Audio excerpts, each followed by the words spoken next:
어느 수도원에 이제 스승과 제자가 제자들이 함께 정진 수행하던 그런 중에 양식이 떨어져서 채소만 먹다가 힘든 생활을 계속하게 되어집니다. 그래 어느 날 어느 마을에서 쌀이 들어와서 모처럼 이제 밥을 먹겠다 싶어져서 그 중에 참 성실한 제자 하나가 밥을 짓기 시작합니다. 그래서 뜸을 들이고 다른 사람들은 흙에 지쳐 있어서 스승과 제자들은 그냥 잠을 잠깐 청했습니다. 그래서 스승도 이제 잠결에 이렇게 눈을 떠보니까 밥을 짓던 그 제자 하나가 밥 뚜껑을 열더만 이리저리 눈치를 보다가 밥 한 스푼을 어떻습니까? 그것도 적은 쌀인데 밥 한 스푼을 어떤가 자기 속에다 털어놓고 있는 것을 발견한 거예요. 평소에는 스승의 그림자도 안 밟던, 아니 스승이 어떻습니까? 숟가락을 들기 전에는 숟가락도 들지 않던 그렇게 스승을 경외했던 제자였는데 굶주림 앞에는 스승과 제자도 없는 것 같다 싶어서 그 제자의 어떤 모습들을 책망하기 전에 그냥 넌지시 책망하는 자로 이렇게 말했다고 합니다. 모처럼 우리 쌀이 들어왔으니까 우리가 하나님 앞에 먼저 감사 기도하고 우리가 하나님 앞에 이 밥을 먹는 게 도리가 아니겠느냐라고 말을 했습니다. 그때 그 밥을 지었던 성실한 제자 하나가 말을 하기를 스승님 안 됩니다. 왜 안 되느냐라고 말을 했을 때 그 제자가 하는 말이 스승님이 밥으로는 절대 감사드릴 수 없습니다. 제가 뚜껑을 연 순간에 이렇게 흙집이어서 흙덩이 하나가 이렇게 밥 알에 부르르 이렇게 떨어진 거예요. 그래서 스승님께 이 밥을 드리자니 더럽고 또 버리자니 아까워져서 제가 먼저 먹었기 때문입니다. 먼저 하나님 앞에 이렇게 감사를 드릴 수 없습니다. 라고 이제 말을 했습니다. 그때 이 스승이 하는 말이 예전에는 나는 내 눈을 믿었다. 그러나 나의 눈도 완전히 믿을 것이 못 되구나 라고 말을 했다고 합니다. 여러분들 우리는 우리의 인생을 살아가면서 어느 정도 배워왔고 또 살아왔기에 내 나름대로의 삶의 잣대와 판단의 기준이 있다라고 우리는 생각합니다. 그래서 내가 이제까지 살아온 삶의 간록으로 볼 때 저 사람은 저렇고 저 사람은 저렇고 판단하고 있으면 우리는 보게 되어집니다. 그 일이 틀림없이 맞을 경우도 있지만 대부분 어떻습니까? 그 기준이 정확하지 못할 때가 많고 또 그 판단이 항상 옳은 것이 아니라 많은 경우에 틀리다는 사실을 우리 또한 경험하는 바입니다. 그 기준과 판단은 때로 많이 흔들릴 때가 많고 틀릴 때가 많기 때문입니다. 그러므로 오늘 우리는 복음의 능력 안에서 나와 또 나를 향하신 여러분들 가장 정확한 것은 어떻습니까? 나를 창조하시고 나를 기르시고 나를 양육하시며 나에게 예수 그리스도의 생명을 주셔서 저 천국까지 이끌어 가실 그 하나님의 관점이 제일 정확한 겁니다. 그러므로 나와 남을 향하신 그 하나님의 눈길에 눈을 맞추어서 오늘 우리 인생 가운데 복잡다단하고 또 수수께끼처럼 얽히고 설킨 우리의 삶의 문제 또는 다른 사람의 문제까지라도 그 하나님의 눈높이에 맞추어서 다르게 해석하며 그 판단으로 오늘 우리는 사명을 감당하며 믿음으로 살아내기를 주의 이름으로 축복합니다. 오늘 고린도전서 4장의 문제는 판단이란 말이 자꾸 반복이 되어집니다. 그래서 여러분들 교회가 복음의 능력을 잃어버리면 그때부터는 어떤가 겉으로만 드러나는 그 모습으로만 판단하는 자기 판단이 어떻습니까? 가득하게 되어집니다. 여러분 이제 고린도 교회 문제 중에 가장 대두되는 문제가 뭐냐면 현 목회자였던 아볼로 목사님을 유시한 아볼로파가 있어. 또 개척을 했던 바울을 따르던 추종자들이 있어요. 이저저도 하지만 그래도 예수님의 제자 중에는 개바, 베드로가 최고지 그러면서 개바를 따르는 추종하는 사람들도 있었고 또 이조도도 그리스도를 따르는 것은 아니지만 이조도도 오늘 우리는 사람 따르는 것이 아니라 우리는 그리스도를 따르지 하면서 그리스도 당이라고 하는 그런 사분 오해되어진 교회가 고린도 교회였습니다. 어찌 보면 그들의 대의 명분도 있었고 합당한 이유도 있었겠지만 그 중심을 파고 들어가면 어떻습니까? 그들은 자기 자랑, 사람을 자랑하는 그것에 빠져 있음을 우리는 보게 되어집니다. 여러분들 복음의 교회가 또 하나님의 사람들이 복음의 능력을 상실하면 어떤가? 하나님을 자랑하고 그리스도를 자랑하고 내 안에 역사하신 성령의 은혜를 자랑하는 것이 아니라 어떤가? 겉으로 드러난 자기의 어떤 겉모습의 모습에 표현되어진 그 모습을 자랑을 한다는 것이죠.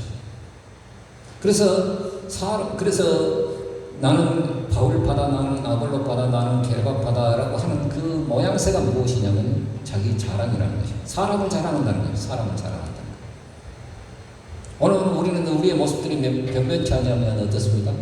사람을 들어서 자랑한다는 것이죠. 사람을 자랑한다. 그리고 자기 자랑 가운데 빠져 있습니다. 이것도 오늘 우리는 어떤가 사람을 자랑하다 보면 나와 반대되는, 그래서 정치라는 것이 뭐냐면 나는 이 사람을 찍었는데 너는 이 사람을 찍었네. 그리고 서로를 비방하고 분쟁한다는, 고린도 교회가 그 사람을 자랑하는 것 때문에 분쟁하고 다투고 있다는 이 사실입니다. 또 자기를 자랑하는 것에, 자기를 자랑하는 사람은 교만에 빠지지만 그것을 자랑할 길이 없는 사람들은 자기 학대에 빠집니다. 나는 자랑할 것이 없어. 나는 안 돼. 그래서 자기를 어떤 끊임없이 학대하는 것 쪽으로 흐르게 되어진다는 것이죠. 이런데 오늘 우리는 목회자라는 것은 어떻습니까? 고린도 교회에서 신처럼 추앙받는 것이지만 또 현대교회를 통해서 어떻습니까? 큰 대형교회 목사님이 어떤가 신처럼 군림하는 그 모습을 우리가 보여주지만, 그러나 목회자라고 하는 것은 그리스도의 일꾼일 뿐이요 또 비밀을 맡은 청직일 뿐이라는 사실을 사도 바울은 다시금 증명하고 있습니다. 다시 말해서 종이요, 비서요, 일꾼이요, 청직일 뿐이지 그 사람이 영광받아서는 안 된다는 거예요. 그 사람 자체도 어떻습니까? 흠이 있고 흠결이 있고 부족함이 있고 나약함이 있다는 이 사실을 분명히 알아야 한다는 사실을 보게 되어집니다. 그래서 고린도 교회 문제는 무엇이냐? 사도 바울은 개척만 해놓고 고린도 교회를 개척만 해놓고 이렇게 돌아다니는 순회 선교자로서 어떻습니까? 만물의 찌삐처럼 여겨지며 그동안 자기가 돈을 벌어서 선교비를 충당하고 또 고통당하고 늘 어떤가 모양새도 어떻습니까? 전설에 의하면 사도 바울이 대머리에다가 매부리코에다 안장다리에다가 어깨는 좁고 흠모할 모양도 없어요. 그러나 아볼로 목사님 같은 경우에는 어떻습니까? 유창한 알렉산드리아에서 온 학파의 어떤 그 철학의 영향을 받아서 유창한 설교를 하니까 어떻습니까? 그 사람을 따르는 거예요. 바울은 아무리 봐도 어떻습니까? 복음의 진술을 한다 하지만 가까이 말을 해보면 말이 신동치 않아. 그런 힘이 있는 것 같은데도 말은 신동치 않아. 그러니까 사람을 그 모습으로만 판단한다는 것이죠. 그래서 여러분 우리는 그래서 사도 바울은 말을 하기를 목회자는 그냥 하나님의 그리스도의 일꾼이요 하나님께서 쓰시는 그냥 하나님의 복음의 비밀을 맡은 청지기일 뿐이라는 사실을 아시고 이제 바울은 말을 하기를 그들에게 그리스도의 종들에게 요구되어진 것은 충성이지 자기 과시가 아니다라고 말을 해주고 있습니다. 아볼로 목사님도 어떻습니까? 아볼로 목사님도 바울 목사님과 매 한 가지로 늘 섬기면서 그리스도의 종으로 역할을 하는데 사람들이 어떻습니까? 편을 가르다 보니까 그렇게 분파가 이루어집니다. 그리고 그래서 이제 사도 바울은 말을 하기를 사람의 주목도나 나 자신의 판단이 아니라 오직 중요한 것은 우리의 판단. 사도 바울은 나도 나를 판단하지 않다. 사람의 판단받는 건 나의 어떻습니까? 그렇게 중요한 것 아니다. 오직 내 관심은 뭐냐? 그리스도께서 다시 오실 때에 오직 어둠에서 감추인 것을 드러내며 마음의 뜻을 나타내시는 그 하나님의 칭찬, 그것 외에는, 그 하나님의 판단 외에는 내가 관심 쓰는 것 없다. 나도 나를 판단하지 않다. 그러니까 그리스도 오실 때까지 아무도 판단하지 말아라. 분별을 하되 어떻습니까? 판단하지 말라. 내 자신의 판단은 언제든지 그르칠 수 있고 오해할 수 있기 때문이라고 말을 해주고 있습니다. 정작 중요한 것은 다시 오셔서 나를 칭찬하실 그리스도의 판단, 하나님의 판단만이 중요하다는 사실을 사도 바울은 말하고 있습니다. 여러분들 하나님의 나라는 외형적인 판단의 어떻습니까? 말처럼 말자랑을 드러내는 그런 것이 아니라 속 사람의 복음의 능력으로 드러나는 그 복음의 능력이 중요한 것입니다. 그래서 고린도전서 4장 20절에 보자면 우리가 잘 아시는 말씀이 있죠. 하나님의 나라는 말에 있지 아니하고 오직 능력에 있다라고 말을 해주고 있습니다. 우리 한번 같이 읽어보십시다. 고린도전서 4장 20절 시작. 하나님의 나라는 말에 있지 아니하고 오직 능력에 있습니다. 그러므로 여러분들 하나님의 나라는 어떤가 유창한 말 구사력을 통해서 대형적인 대형 포지션을 통해서 자기를 자랑하는 누가 봐도 어떻습니까? 흠모할 모양이 있는 그런 모습으로 드러내는 것이 아니라 말에 있지 않냐고 외형에 있지 않냐고 오직 속 사람의 능력이 있다라고 사도 바울은 말하고 있다는 사실을 우리는 기담아 들어야 합니다. 그래서 다시 보면 사도 바울은 고린도전서 4장을 통해서 내 신실한 믿음의 아들인 이 디모데를 너에게 파송할 텐데 왜 파송하느냐? 너희가 외형 복음의 능력을 의지하지 않냐고 사람을 판단하니 너희 속에 복음이 없는 것이 분명하다. 그리고 다시금 내가 가르친 것을 너희로 하여금 생각나게 하기 위해서 디모데를 파송한다라고 말을 해주고 있습니다. 여러분들 보면 우리는 하나님 안에서 여러분들 복음의 능력 없는 그런 판단은 다 무가치하다는 이 사실을 아시고 오늘 우리는 복음의 능력 가운데서 그 복음이 오늘 우리에게 제시해 주시는 그 은혜의 판단을 다시금 받아들일 수 있는 귀한 은혜가 있기를 주의 이름으로 축원합니다. 여러분들 나 자신의 판단도 어떻습니까? 나를 생각할 때 어떤가 대단한 것 같아도 그건 교만으로 흐르기 십상이고 교만은 패망의 성공이 되어지는 것이고 또 내 자신을 판단할 때 나는 별렇지 않고 나는 힘도 없는 것 같고 스펙도 없는 것 같고 연약한 것 같고 나는 쪼다 같고 아무것도 할 수 없는 그런 이치라 생각할지라도 그건 내 생각일 뿐이고 하나님이 그리스도 예수 안에서 나를 판단하신 것은 너 하나님의 사람, 너 하나님의 아들이고 하나님의 자녀라는 이 사실을 우리 기억하길 주의 이름으로 축원합니다. 그러므로 사람의 판단이 중요한 것이 아니라 다시 오셔서 나를 칭찬하실 하나님의 판단이 가장 중요하다는 이 사실을 기억하길 주의 이름으로 축복합니다. 그것이 복음의 능력이죠.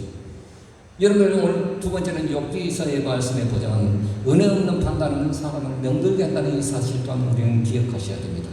은혜 없는 욥의 여러분들 욥기를 볼 때 그냥 막 지적하고 이런 것이 아니라 최고의 지혜는 뭔지 아십니까? 하나님을 아는 지혜이지만은 지혜라고 하는 것은 뭐냐? 결국에는 어떤가? 사람을 아는 지혜입니다. 사람이 고통하는 지인이라고 했어요.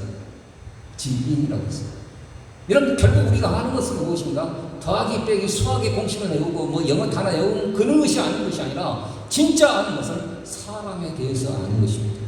고통받고 슬픔의 눈물에 젖어 있는 그 심령의 그 마음을 알아주는 것, 이것이 지혜라는 사실을 성경은 말해주고 있습니다. 이 지혜를 말할 때 욥기는 어떻습니까? 4명의 사람, 또 나중에 한 친구가 더 와서 하나님까지 보태면서 하나님의 지혜에 대해서 말을 해주고 있다는 것입니다. 그래서 은혜 없는 이로를 볼 때 이 세 친구는 어떻습니까? 처음부터 욥을 지적하고 정죄하기 위해서 온 것이 아니에요. 이로하기 위해서 왔어요. 그러나 그들 속에 하나님의 은혜가 없으니까 조롱으로 흐르게 되어지고 그런 판단은 어떻습니까? 결국 욥의 마음을 넘들게 한다는 이 사실을 보게 되어집니다. 욥기 오늘 16장에 보자면 나는 너희의 마음을 인하여 지녔고 하염없이 눈물을 흘리며 하나님 앞에 헛소리 한다는 그런 구절이 있습니다. 욥의 눈물 섞인 그 헌병이 오늘 16장과 17장에 욥기 16장과 17장에 거듭 반복이 되어집니다. 그래서 너희의 말들은 나를 번뇌케 하는 오히려 나를 위로해 주는 것이 아니라 나를 번뇌케 하는 안위자요 무익한 떠벌이의 지혜자라는 사실을 여기에 보자면 욥은 항변하고 있습니다. 자신의 무고함을 말할수록 더욱 소망 없이 죽음만 기다리는 그 자신이 너무너무 처절하게 다가오는 그 현실 앞에 욥의 친구들은 그냥 세상의 어떤 꼰대 같은 지혜로 지적질하고 있을 뿐이에요. 이러면 안 된단 말입니다. 아무리 생각해봐도 내 손에는 포악이 없고 내 길은 하나님 앞에 정결한데 자기 판단마저도 어떤가 지금 그 현실 앞에 무너지는 욥의 모습을, 욥의 고백을 오늘 들어볼 수 있습니다. 그럼에도 욥은 끝까지 포기하지 않냐고 그 속에서 나를 증거하시는 그 증인이 보인이라고 하는 것은 뭐냐면 변호사, 나의 대언자, 그분이 분명 하나님은 알고 계실 건데 끝까지 그 소망을 놓지 않고 있습니다. 그래서 나의 증인이요 나의 보인이신 그 하나님을 바라고 있으면 보게 되어집니다. 하나님께 자기의 보증이 되어달라고 나중에 17장에 보자면 하나님께서 나의 증인이 되어주시고 나의 위로가 되어주시고 나의 보증이 되어주신다 대신다 한다면 그 담보물을 내게 주십시오라고 하나님 앞에 간절히 기도하는 욥의 한탄을 들어보게 되어집니다. 사람의 이론은 어떻습니까? 결국 이도가 되어진 것 같지만 은혜 없는 이론은 결국 그 사람을 번뇌케 할 뿐이라는 사실을 우리는 눈여겨보게 되어집니다. 어떤 사람의 이론도 한계가 있습니다. 오직 하늘에 계신 그 하나님만이 내 인생의 증인이요 내 인생의 변호사인 것을 기억하길 주의 이름으로 축원드립니다. 그래서 여러분 오늘 이 말씀을 통해서 우리가 누가복음 3장의 말씀을 통해서 우리가 깨닫는 것은 진짜 하나님의 판단은 어떤 것이냐. 오늘 세례 요한과 예수님께서 세례 받으시고 또 하신 일들을 통해서 오늘 우리는 하나님의 판단이 무엇인가 우리는 깨닫게 되어집니다. 그 전에 누가복음 3장에 보자면 유명 정치가들의 왕의 이름과 대제사장의 이름을 거론을 하고 있습니다. 3장 1절에 보자면 그 당시에 로마의 황제라는 누구냐면 가이사 티베리우스 가이사 율리우스 디베르라고 하죠. 세계사에서는 티베리우스입니다. 로마 3대 황제가 되었던 사람입니다. 그리고 이 사람은 어떻습니까? 자기를 신이라고 말할 정도로 추앙받는 그런 사람이었습니다. 그도 그럴 것이 어떤가 가는 곳마다 어떤가 싸움에 로마 군인들이 다 이겨놓고 로마를 확장해 나가는 어딘가 그런 제국의 황제이다 보니까 자기가 스스로 생각해도 자기는 신인 것 같아. 그래서 이제는 나를 황제라고 말하지 말고 옥타비아누스 현현자라고 말을 하면서 어떻습니까? 황제라고 신이라고 말을 하라. 그렇게 초롱받던 자타가 공인하는 신입니다. 그리고 그 당시에 어떻습니까? 그 로마 식민지차의 유다의 총독은 누구냐면 빌라도, 우리가 잘 아는 빌라도입니다.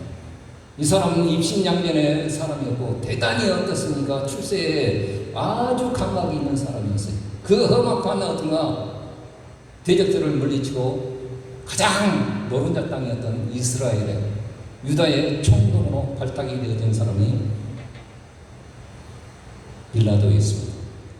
그리고 어떻습니까? 그 당시 이제 유대 나라가 하도 싸우니까 어떻습니까? 세 군데, 네 군데로 분봉왕을 세워놨어요. 이쪽 지역은 네가 다스리고 네가 왕이다. 헤롯, 그 다음에 빌리, 또 루시아나라고 하면서 어떻습니까? 분봉왕을 세워놨어요. 그 일까지 금명을 누가는 말하고 있습니다. 그리고 그 당시 대제사장은 어떻습니까? 대제사는 내제사장들이 해야 되는데 그런 거 온데간도 없고 이 당시에는 어떻습니까? 안나스와 그의 사이였던 가야바가 어떻습니까? 대제사장으로 이렇게 쭉 가대를 지어서 대제사장을 하고 있던 그런 때였습니다.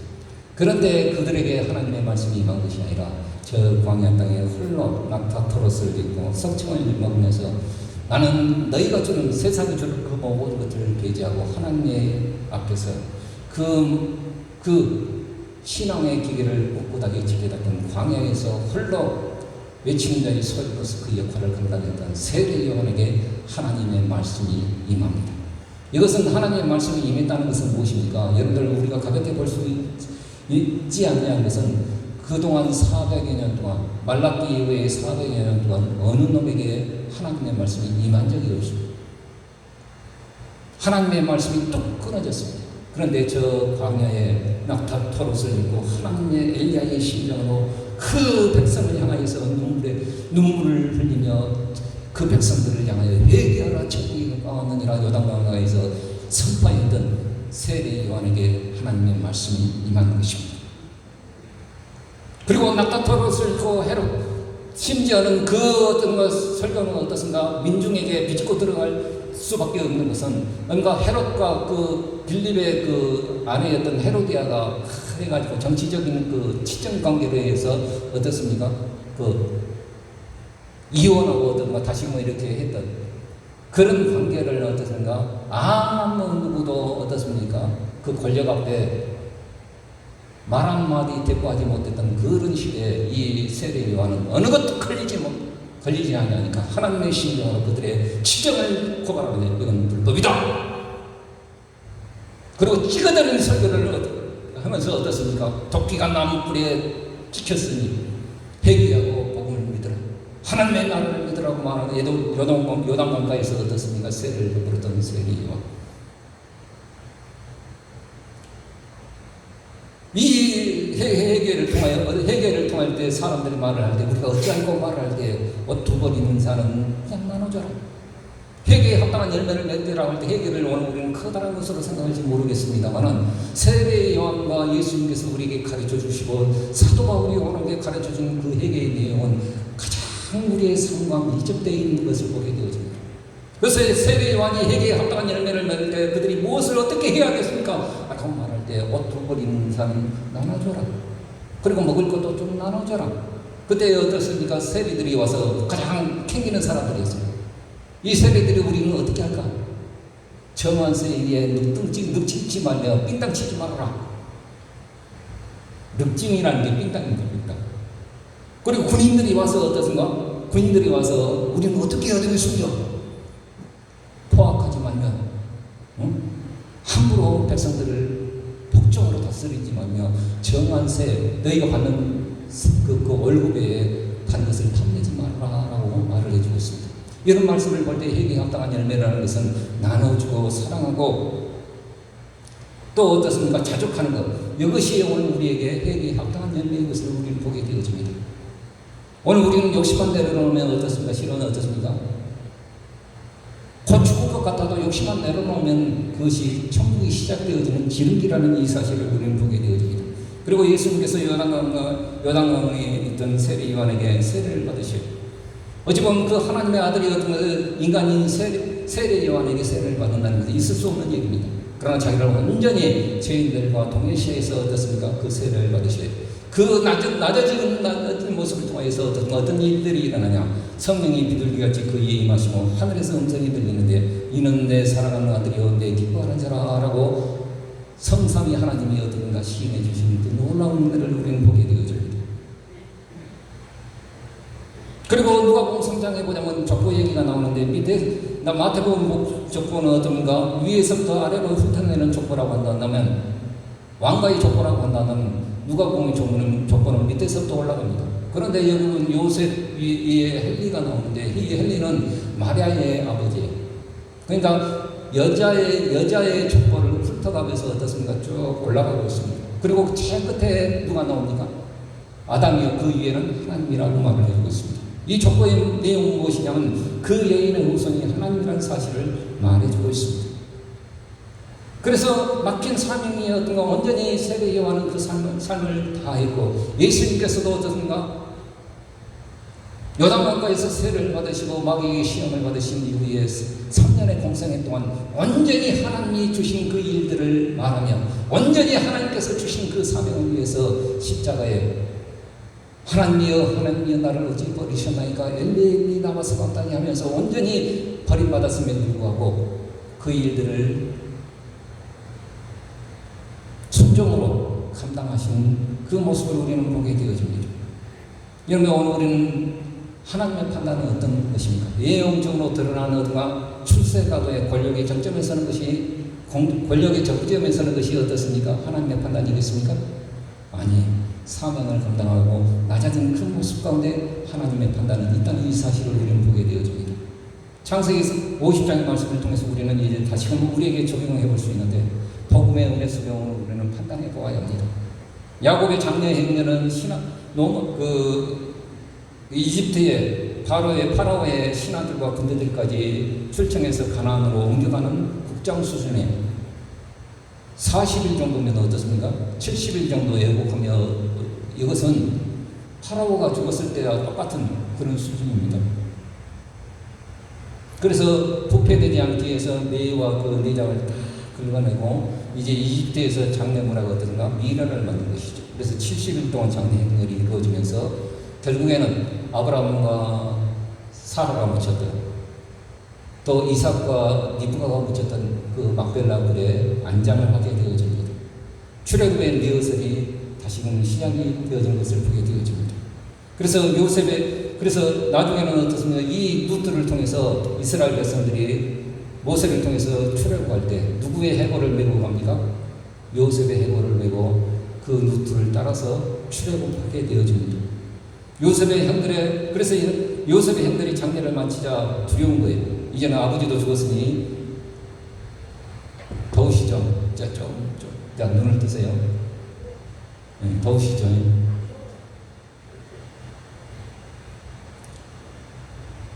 이제 아버지도 죽었으니 요셉의 형들이 두려운 거예요. 이 새끼가 오늘 우리에게 또 복수하지 않을까.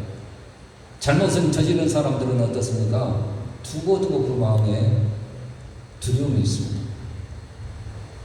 그래갖고 두려워해서 이제 형들이 요셉을 찾아가서 우리 아버지께서 살아생전에 우리에게 유언하실 때 당신에게 하던 말들이 있지 않습니까?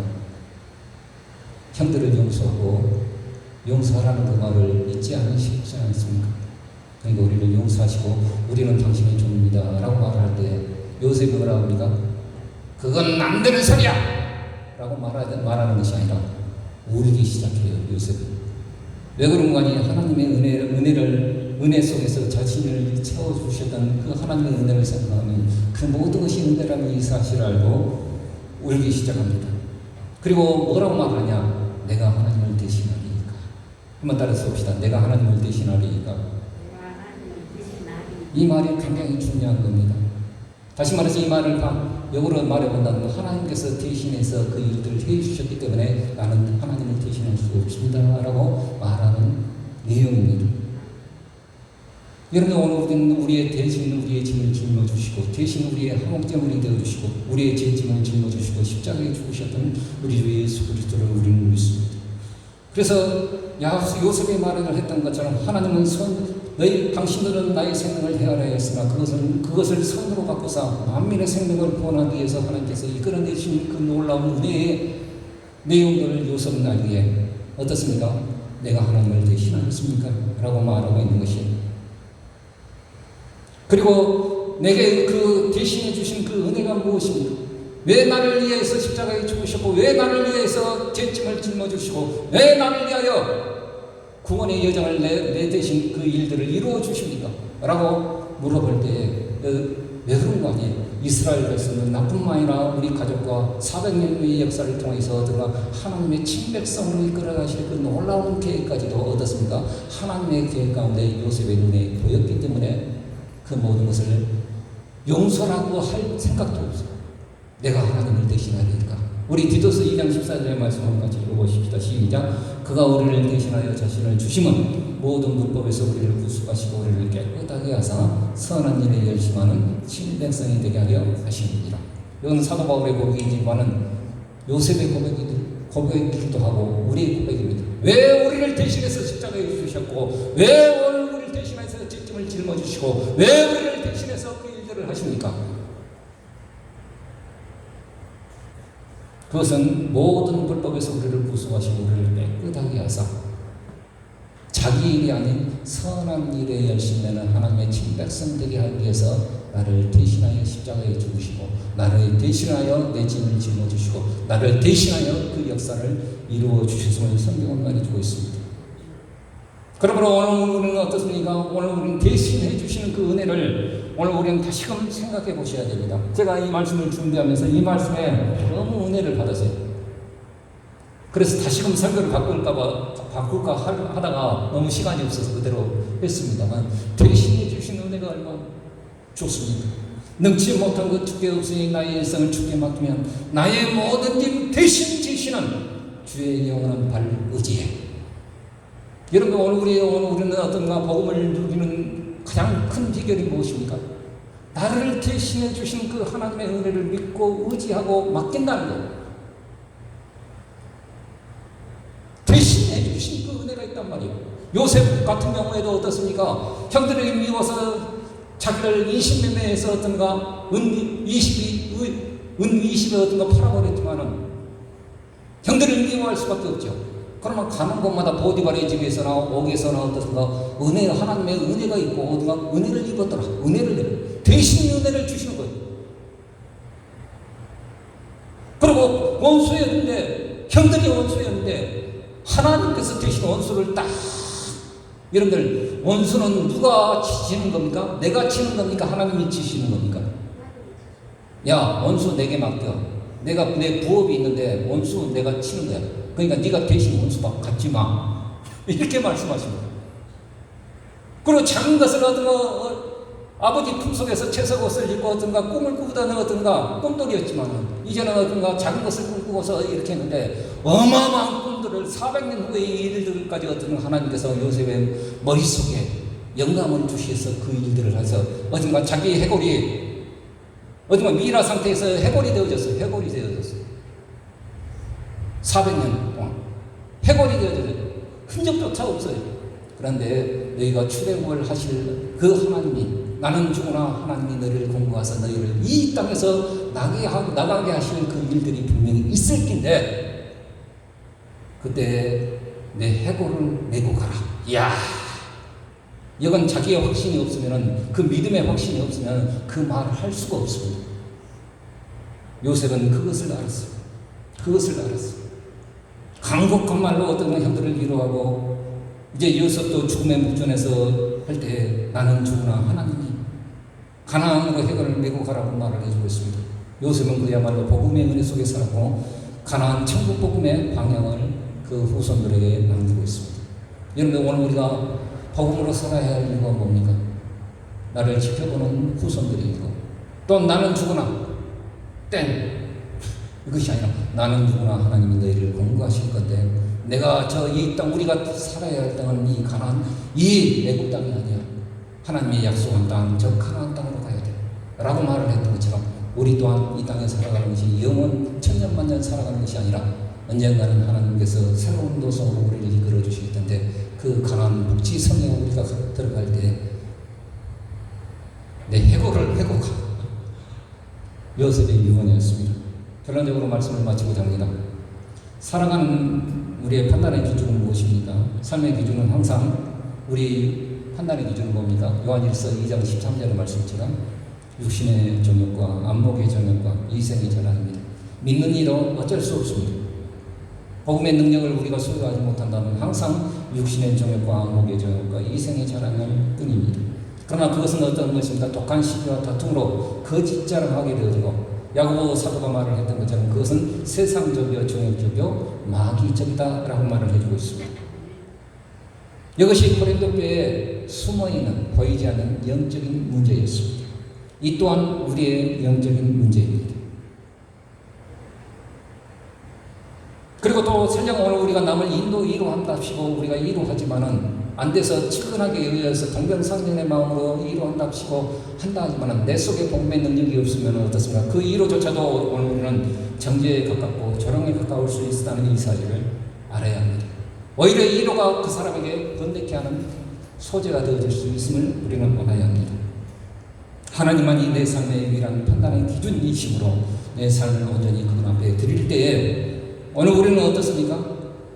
대신해 주신 은혜가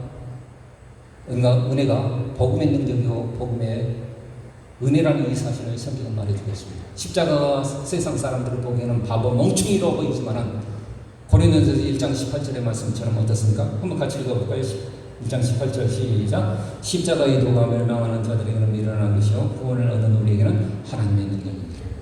그러죠. 대신해 주시는 은혜, 여기 십자가의 능력입니다. 요셉은 도저히 이해할 수 없는 그 고난 속에서도 충실히 자기의 삶을 성실하게 감당했고, 또 때마다 일마다 하나님께서는 어떻습니까? 주시는 은혜 속에서도 그 삶이 점점점 해석되어집니다. 술 맡은 가늠장과 떡 붓는 가늠장을 얻을까 할 때에 그들이 불안했을 때 요셉이 던진 한마디가 있습니다. 해석은 하나님께 있지 않습니까? 그리고 그 삶 또한 어쩌면 점점점 해석이 되어지면서 하나님께서 대신해 주신 이 은혜가 있었구나. 형들이 미워서 나를 팔아봤지만 하나님께서 나를 대신해서 이 일들을 이루시기 위해서 하시는 일들이 있구나. 여기 발견되어진 거예요. 그래서 고난 속에서도 하나님이 대신해 주시는 은혜가 있었고요. 또 원수이지만은 어딘가 대신 갚아주시는 은혜가 있었고요. 또 작은 것이었지만 원대한 것을 품을 수 있는, 대신해서 원대한 것을 품을 수 있는 그 놀라운 비전을 주셨고, 또 모호한 것이었지만, 어렸을 때 꿈들이 모호한 것이지만 자기의 확실한 출애굽의 그 비전이 자기에게 새겨지니까 죽은 다음에 유언이 뭡니까? 내 해골 내고 가. 그것도 400년 후의 일들입니다. 이건 뭡니까? 확실하지 못하면 그 유언을 할 수 없어요. 이런 것으로 이루어 주셨다는 이 사실을 하시고, 우리 또한 어떤가 우리의 판단을 이제는 복음의 능력이 우리 속에 가득해서 하나님의 판단을 이루어내는 귀한 은혜가 있기를 주의 이름으로 축복합니다. 여러분들, 오늘 우리는 나 자신을 판단해서 사도 바울이 말했던 것처럼 나도 나를 잘 판단하지 않다. 너희의 사람들이 나에게 대해서 아이고 저 못나니 저 만물의 찌개 같은 놈, 에이 목사라고 돈벌이도 못한 놈 이렇게 말하면서 어떤 손가락질하고 고린도 교회가 막 이렇게 지적질하지만은 나는 그거에 대해서 별로 자책할 아무것도 내가 깨닫지 못하지만은 난 이것으로 인해서 하나님과 의롭다함을 얻지 못하겠지만은 그러나 너의 판단 또한 어딘가 틀리다 하는 사실을 안다. 나는 그리스도께서 내게 상 주실, 칭찬해 주실, 다시 오셔서 나를 칭찬해 주실 그 주님의 판단만이 중요한 것이다 라고 말을 해주고 있습니다. 그러므로 여러분의 복음의 능력으로 살고 언제든지 정말 가나안 천국의 그 방향이 우리 가운데 새겨져서 항상 그 판단으로 살아내는 귀한 은혜가 있기를 주의 이름으로 축복합니다. 아멘.